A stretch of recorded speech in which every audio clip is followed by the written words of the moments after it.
final section in relation to the tort of negligence that we're going to look at deals with defenses and the burden of proof.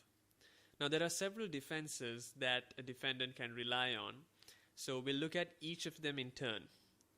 First of all, the most straightforward of them is contributory negligence.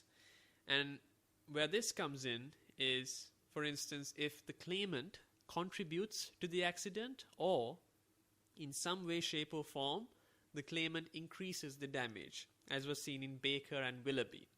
Now, there's a lot of policy that goes into the decisions that court makes in relation to tort cases and public authorities. As such, there is statutory authority, which is available as a defense for public bodies. In most cases, public authorities are provided resources based on a budget, based on an annual stipend that they are allotted.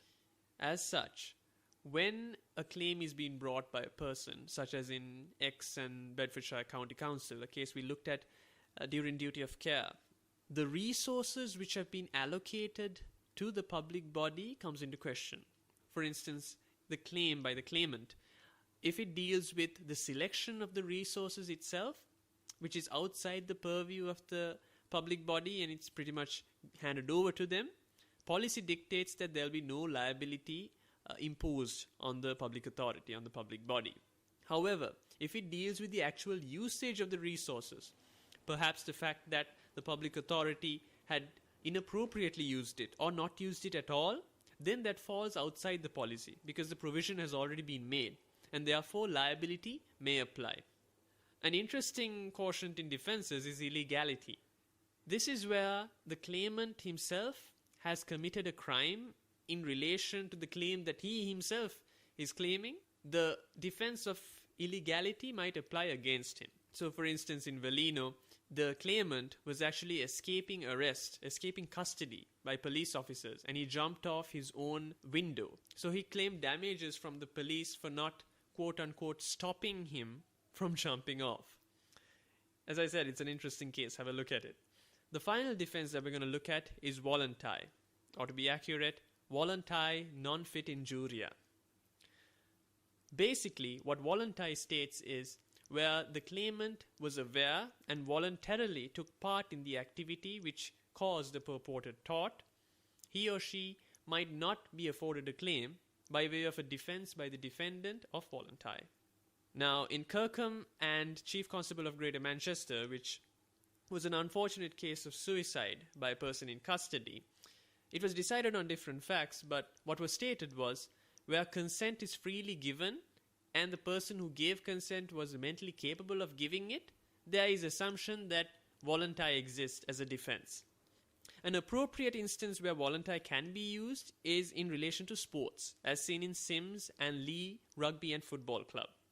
However, this does not extend to situations where players play outside of the rules, as in Smolden and Whitworth, or outside tacit rules, as in Blake and Galloway. So what are these extensions? Where it comes to outside of the actual rules, the official rules of football or rugby or whatever sport that they are playing, if it's outside those rules, voluntae does not apply. The next area, the final area that we're going to look at in relation to negligence is the burden of proof. And prima facie, it falls on the claimant. As in, it's the claimant's job to bring to court evidence as to a tort having been committed by the defendant. But, like many other aspects of law, there are exceptions to this rule.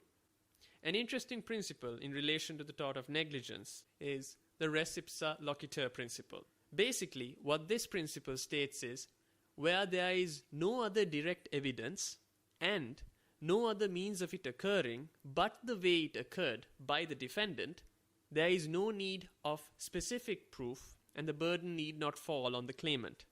Now that's a mouthful and it seems quite complicated, but what it states is where the situation was under the control of the defendant and there were no other intervening event, it is most likely the negligence which falls on the defendant. Now an interesting case in this regard was Mahon and Osborne. Have a look at it in the case summaries. And it's a very good example to state where res ipsa locutor fits in. Another exception to the burden of proof in relation to the claimant is where the defendant himself has committed a crime in relation to the case being brought about to court. That can become admissible evidence against the defendant himself. So that was negligence. We looked at duty of care, breach, causation, remoteness, damage, defenses, and proof. Next, we're going to look at vicarious liability and employer's liability. Two sections we're going to look at together purely because they go hand in hand.